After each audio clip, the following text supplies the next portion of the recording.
Hey guys, what's going on? John here from What's Spinning, here tonight to chat about this new Laura Marling album, Song for Our Daughter. Laura Marling is a UK-based singer-songwriter, and for many years, she was one of my favorites in these genres. I was sort of casually into her very visual debut, Alas I Cannot Swim, but for me, she really captivated me and knocked me out of the damn park with her follow-up album, I Speak Because I Can. It's heavier, it's punchier, it's a little dark in parts, and most importantly, Laura to me had become so much more comfortable with her voice by this time and just released a slew of her best tracks ever. Now, she did almost lose me with A Creature I Don't Know, really wasn't into that album at all. The songwriting to me here just didn't seem nearly as powerful, not to mention some of the more stripped down moments here bored me to tears. However, Laura won me back pretty quickly. I Once Was an Eagle is a genuine masterpiece of modern folk. It blends very intense, wordy performances with very classy modern folk and just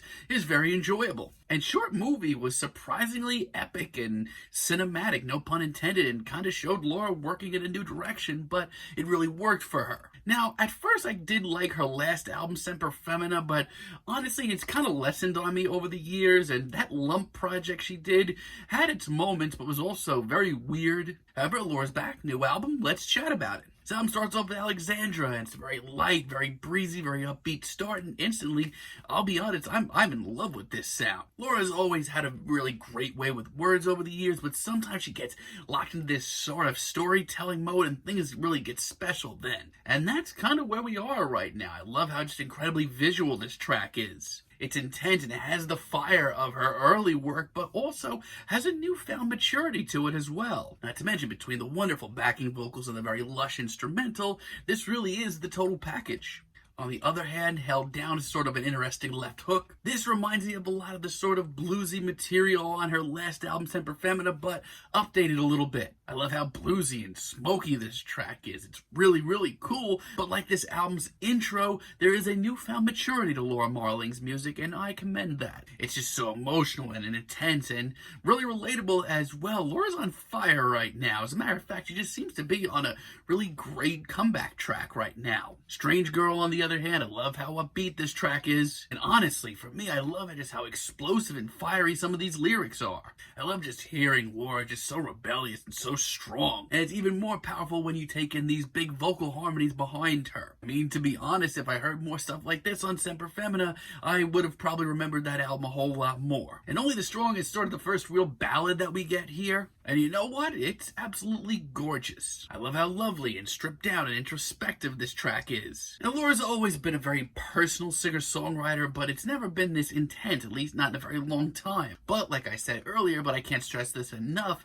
her newfound maturity seriously makes this a lot more powerful. It's a lovely track, but it still packs one hell of a punch. Now, there are a few tracks here that do kind of seem like a step back to me. Kind of the track that I would have heard on Semper Femina and thought it was okay on the ears, but not really giving me much of a lasting impression. Blow by Blow, for me, is like the first track here that doesn't really captivate me. If we're talking about Laura's performance here, there's nothing wrong with it. As a matter of fact, it's very sweet, very tender. But everything else about this track just seems like a major backstep, especially with just how compelling and mature this album has been so far. There are some real lyrical moments that are major standouts, but compared to the rest of the album, this track needs to pick up some slack. The End of the Affair also really doesn't click with me, and it's a shame. I feel like I'm being picky here, but some of the lightest and fluffier tracks on this album just don't really mesh well with me. But even outside of that, this track, compared to the rest of the album, really is lacking. This has been an expertly written and performed folk album fueled by really great imagery and fiery lyrics and personal performances. But I don't see this as nearly as classy or intriguing. It's actually really depressing. And for you, as a finale,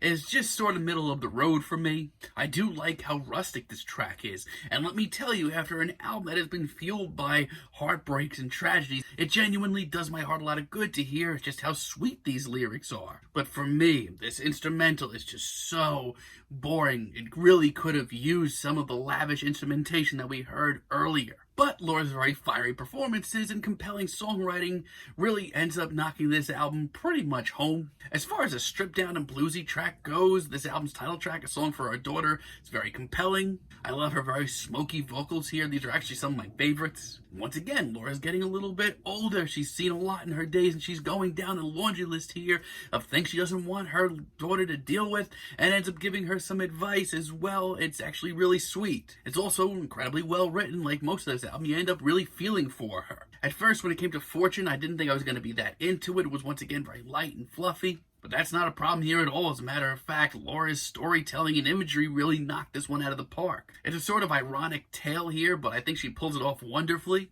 Not to mention, there is an old school beauty to this track that just warms my heart. And Hope We Meet Again is one of the biggest knockouts here as well. This track is absolutely lovely as far as her vocals go. But let me tell you, the amount of heartbreak and tragedy on this album is quite a bit, and it doesn't really get much more intense than this track. Thankfully, though, for as much tragedy and heartbreak as there is on this album, Laura, at the end of almost every tale, kind of looks back at it introspectively and just learns something from it and kind of moves on in a positive way. It ends up being hopeful and really sweet sounding, and I like most of this album. So yeah, while for me, Laura's been kind of in this lull for a while, and you know what? There are some tracks here that still put me to sleep and need a little energy.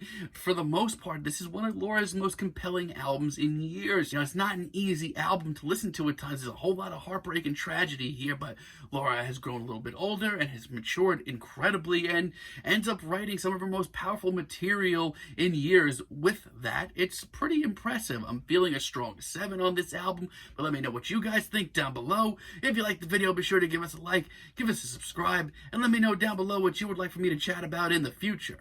And until next time, have a great day, guys.